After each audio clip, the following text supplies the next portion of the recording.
channel, Andra Makes, and today I'm going to be sharing the things I made in May. And I'm going to be sharing them in the order I made them, with the exception of my mini quilt wall hanging for May. I made these a couple years ago, and I mentioned in my April Makes video that every month I hope to remember to share the mini quilt that I made a couple years ago, representing each month. And here's the one for May, and it has a glass, well, supposed to be, of course, canning jar with flowers in it. The flowers are applique, and also the jar. And I used my embroidery machine for the letters and the applique. And I think my favorite part is the twine. That's thread, of course, but it's made to look like twine. But I hang these at the beginning of every month in my house. So there's the one I made for May. Okay, the first thing I made in May was actually not a part of my May plans video, because at the time I filmed the video I wasn't planning on making this, but Jen from Today in Jen's Sewing Room was an ambassador for the Sew Maxi for Mother's Day challenge on Instagram, and it was hosted by Crystal Sews and Stuff and Crumpets Tea and Sewing. So when I saw Jen's video about the challenge, I thought, oh, that sounds like fun. So I thought I would join in, and the theme was Sew a Maxi dress, of course, but it could have been pants or a jumpsuit or anything that was maxi length, but the theme was so bright and so bold. So when Jen was talking about the challenge, I really didn't want to buy a pattern for a maxi dress, but I remembered one that I had that I made years ago, and I thought, oh, that would be perfect. And it's this pattern from McCall's. It's 6697. And years ago I had made this version. So this is the pattern that came to mind when Jen was telling us about the challenge. And here's the dress I made. Keep in mind, bright and bold was the theme, so I went for it. Here's my dress. I'll show everything as best I can on hangers, and then I'll insert pictures of me wearing them also. But I love the design of this, and kudos and hats off to the pattern designer for this, because the way it came together and the way it's designed is just amazing. The entire time I was sewing it, I was just amazed at the design. But the really cool parts, extra cool parts, that's the side, one side. And it's really, really, really long. And a couple changes I made: the bias binding for the neckline and the armholes, instead of sewing it to the right side and flipping under to the wrong side, I sewed it to the wrong side and flipped it out to the right side, so it would be a feature. And it also made the neckline higher, which I wanted to do. But I got this fabric from Joann, and it is a dream. It was wonderful to sew, and it feels so comfy on. It's like secret pajamas. But this is kind of out there for me. It's not something you would wear around every day, so it's not really that practical. But when I go on vacation or maybe something like that, I'll be able to wear it. But I loved this multicolored fabric, and then I paired it with the orange. And I will insert pictures of me wearing it so you can get a better look at the whole thing, especially the sides, because they are super cool the way it's designed.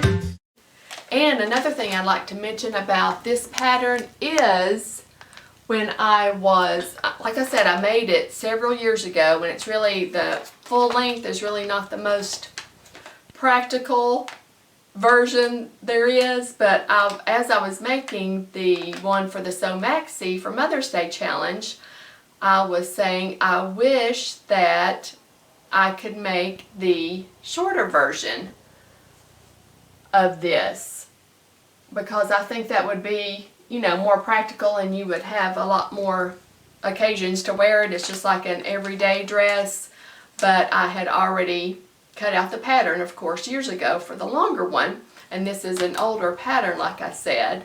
And then a few days after that, I was thrift shopping, and I always look at sewing patterns in thrift shops, and would you believe that they had this pattern for 50 cents? So of course I bought it, and I'm excited because I may be making the shorter version of this, but I just thought that that was so neat, and I just wanted to share that. The next thing I'd like to share, and the next thing I made, is the Sunday Romper by Love Notions patterns, and I made the shorts version with the dolman sleeve, but I omitted the drawstring.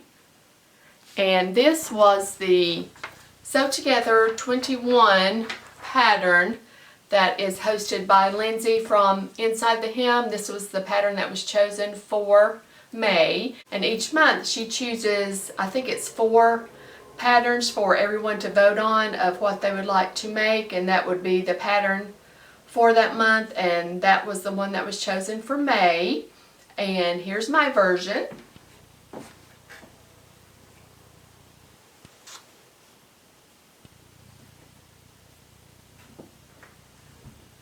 It's in this red waffle knit that was part of the March, I believe, thread crate box. And I added some things. Since this is a waffle knit, let me get close so you can see.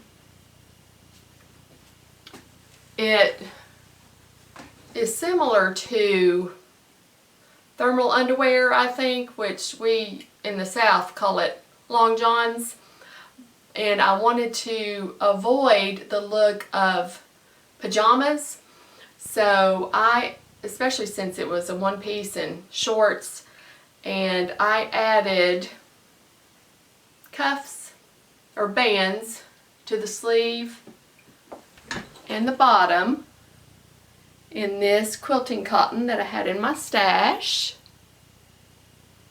And I also used that for the contrast for the pockets. And I made a belt using that fabric, although I wish my sash were a little wider, but that's all the fabric I had, so that's all I had to work with. And there's the back, and it has this V-neck, and that's how you get it on and off, and it is super comfortable to wear. And I also added length to my shorts because I didn't want them being too short. And here's pictures of me wearing it so you can see what it looks like on.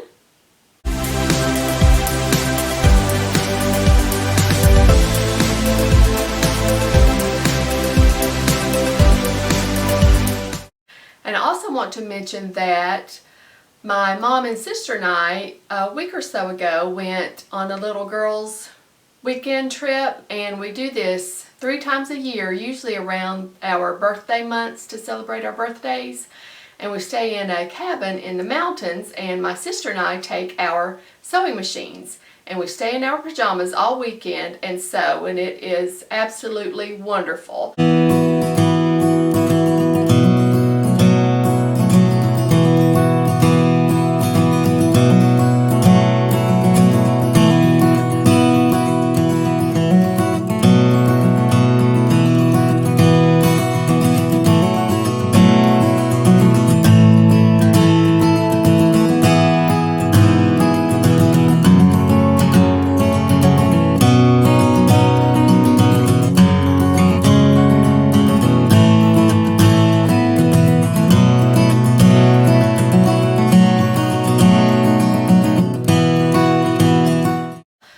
So I made this on the trip, and then the next couple things I'm going to show you, I made those on the trip as well. And I started with this one. I wanted to sew this one first because I thought it would be the fastest to make. Well, I got stuck on how they wanted me to do the pockets. I could not wrap my brain around that at all. I don't know what my deal was, and I know there's hundreds if not thousands of people who have made this pattern and made the pockets, and I've made tons of pockets before, but I just could not figure out from the instructions what they wanted me to do. And I had sewed it together wrong a few times, pinned it together wrong, trying to figure out how to do those pockets. And finally it hit me, but I feel like I wasted so much time on those pockets. You know, when you think something's going to be quick to sew, those are usually the ones that take the longest for some reason, for me anyway. But I was on the struggle bus with the pockets, but I finally figured it out and got it made, and I really like it, and it's super comfortable to wear. And the next thing I'd like to share, and the actual next thing I made in order, is the Yenta overalls by Helen's Closet Patterns, and I made the shorts version. I do have plans to make the pants version also, and that'll be in an upcoming plans video. And as you can see, it has the traditional overalls pocket there, and then yes, and then 2 pockets on the front, and then 2 pockets on the back. And here are my overalls. I'm so tickled with them. There's my chest pocket, and then the pockets on the front, and then the 2 pockets on the back. And I used snaps instead of buttons, and let me show you the facing that I used, which is really fun.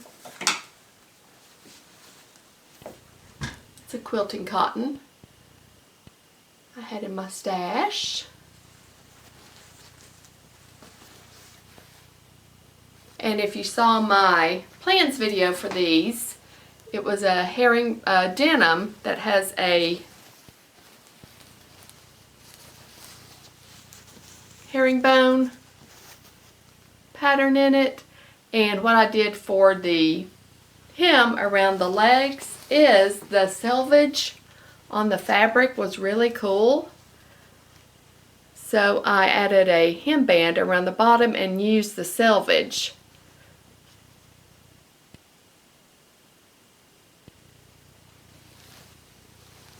So I think that looks really neat. I made these while we were on our weekend trip. And these are my first pair of overalls, and I really like them a lot. And here are some pictures of me wearing them so you can see what they look like on.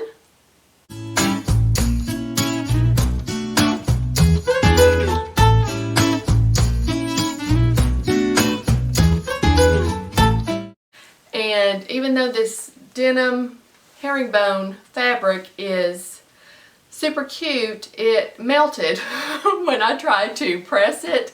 And if you have a lower heat on your iron, then it doesn't really press a crease or anything. So that was a little bit of a struggle, because the pockets, you have to fold them across the top and the angles and everything like that. So I wasn't able to press those.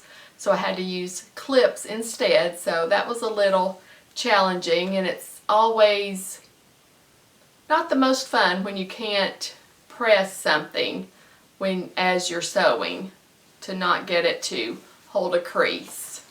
And the next thing I'd like to share, and the next thing I made, is New Look 6651. And I made this version, the shorter length and the stand collar. And instead of buttons, I used pearl snaps. And this longer version with the traditional collar, Lindsay from Inside the Hem is doing a sew along in May for this dress and showing you how to make the longer version with the standard collars. So if you're interested in seeing how she makes that, check out her videos on that. And here's the one I made.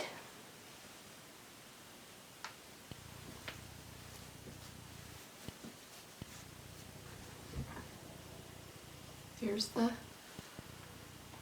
pearl snaps, and it is this beautiful tweed fabric that's pink and white, and it has some metallic silver thread running through it. And there's the stand collar, and then 2 channels of elastic here. And then there's the bottom, and here's the back.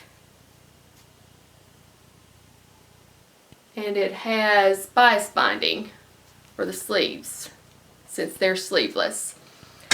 And this fabric is gorgeous, but it was not so much fun to work with because it frays like crazy.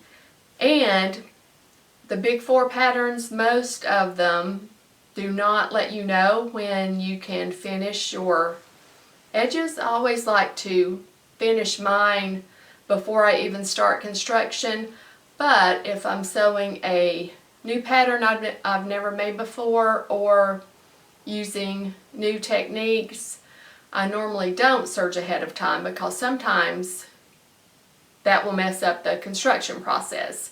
So next time I make this dress, I will know that I can go ahead and serge my edges before I start, and that would have helped so much making this dress because it really frayed. And probably should have used larger buttons. I don't know if they make pearl snaps in a larger size, but if they do, I should have used those because I had a hard time, since this is tweed, it's a thicker fabric, and I didn't even interface my pieces because I knew that this was going to be thick and I would have a challenge getting snaps through there, so I didn't interface them. If I had interfaced them, there was no way that I'd be able to get these snaps through. But I did have to replace a few of the snaps because the fabric was just so thick and I had a hard time. But next time I will know to use more substantial snaps. And speaking of which, right here where the elastic is, this is really thick in these 2 places, and ideally my snaps should have been over more right there, but it's too close to this thick edge and there would have been no way that I could have gotten those through there. But it still looks fine. I mean, when it's on, nobody knows, but ideally that would have been better. And I will insert pictures of me wearing it so you can see what it looks like on.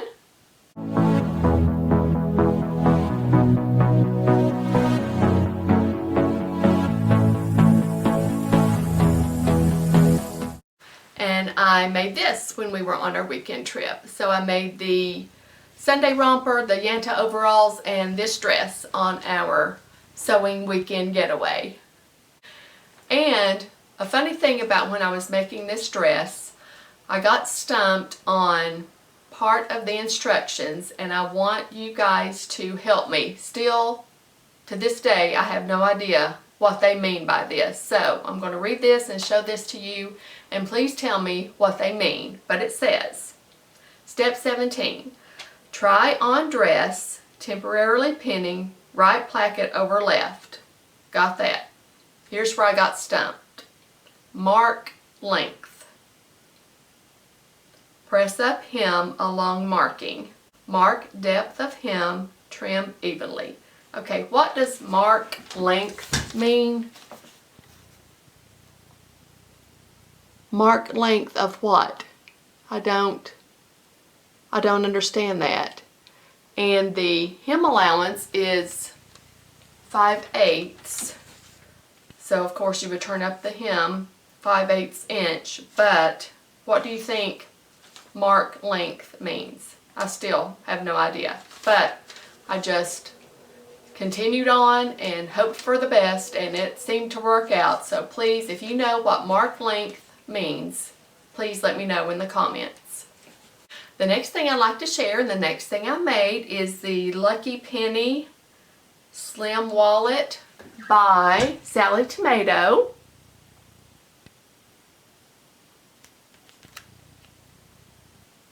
And this was in the May Thread Crate box. And it's this very cool cork fabric. If you've never sewn cork, I highly recommend it. I've sewn several things with it, and it's a dream to sew. But it has this, all this came in the kit in the Thread Crate box, but it came with this press lock closure. And you open it up. Then it has a place for your ID and cash, your phone, and then several card slots. And here's the front. So this was a relatively quick sew, and it was really fun to make. I had fun with that. And then the final thing I made that I'd like to share is the Women's Be Bold by Ellie and Mac. And I made this version. Has the ruffle and the sash, and then the elbow sleeves with just the hem, no elastic. And that pattern and the fabric that I'm going to show was in the May Thread Crate box, and I plan on doing a tutorial for all the patterns that's in the Thread Crate box each month. And here's the one I made.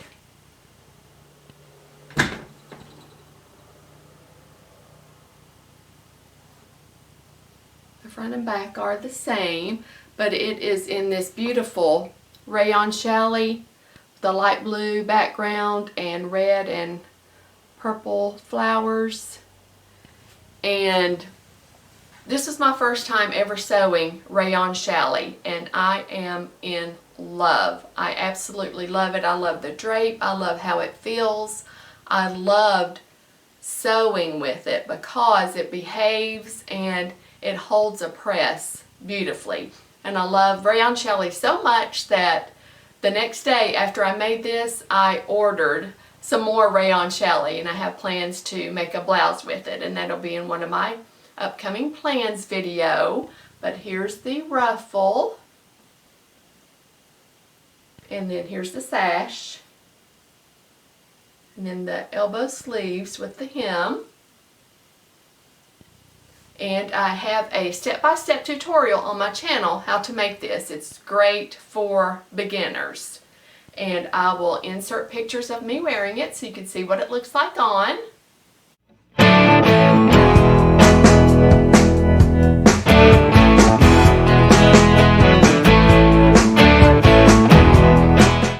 Okay, that's everything I made in May. I hope you liked everything. If you had a favorite, let me know. If there's something you think that you'd like to make, let me know that as well. I absolutely love our conversation in the comments, and thank you so much for all your support and for liking and commenting and sharing my videos. It really helps, and I really do appreciate it. Thank you so much for taking time out of your day to watch my video. If you'd like to see future videos, please subscribe to my channel. I would really appreciate it. See you next time. Bye!